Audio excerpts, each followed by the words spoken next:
In this unit, you're going to look at the rights and wrongs of protest. In particular, you'll investigate whether direct action can ever be justified.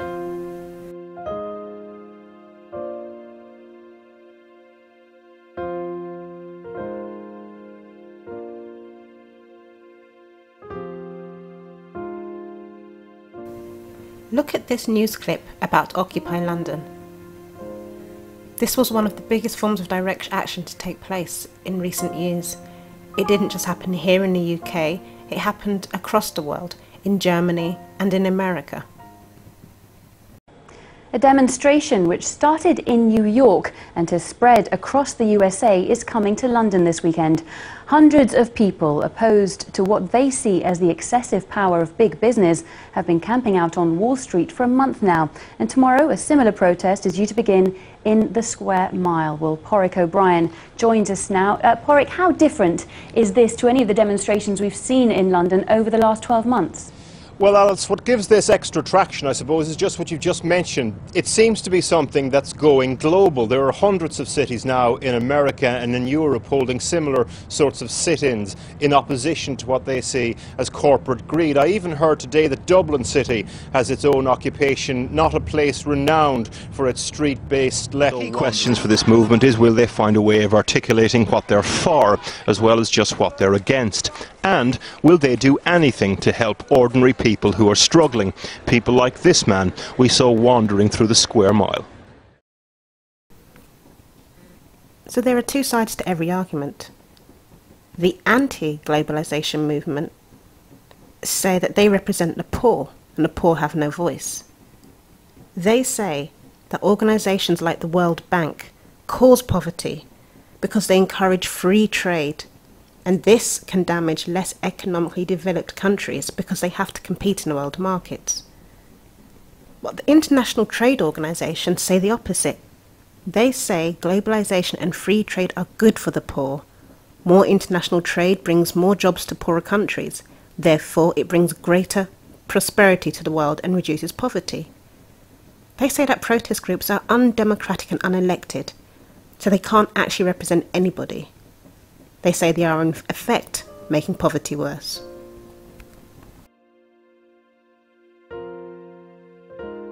And violent scuffles ensued. Around 20 people were arrested.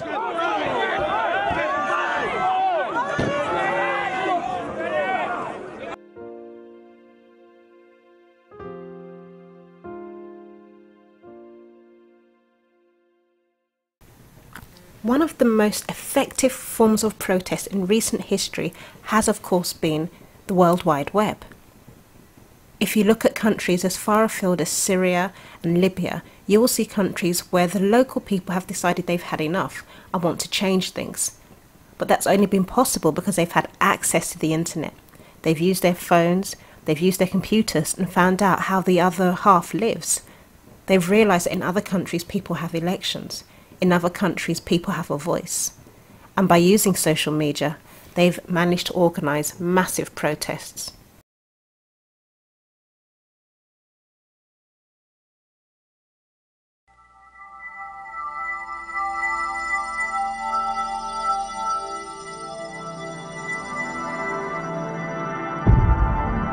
I write about the violations taking place in Bahrain.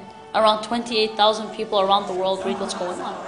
And because specifically in places like Bahrain it's not being covered, this is one of the most important ways to get the information. J'ai été recherché depuis quelques années parce qu'il y a d'autres qui ont été arrêtés, qui m'ont signalé qui.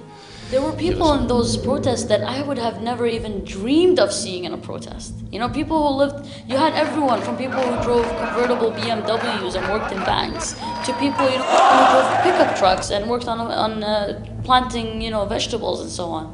Everyone from Bahrain was there. And as I was saying, the role of women, I mean, 50% of almost all the protests were women. And I think one of the most amazing scenes that I've seen on video caught from Bahrain is a woman, you know, wearing the traditional abaya and the traditional hijab, which here in the West is usually seen as a sign of oppression and so on, going out and writing on the wall. I remember she was writing graffiti and it said when she was done, even if the men decide to give up, the woman will continue with the revolution. And for me, that was one of the most inspiring things.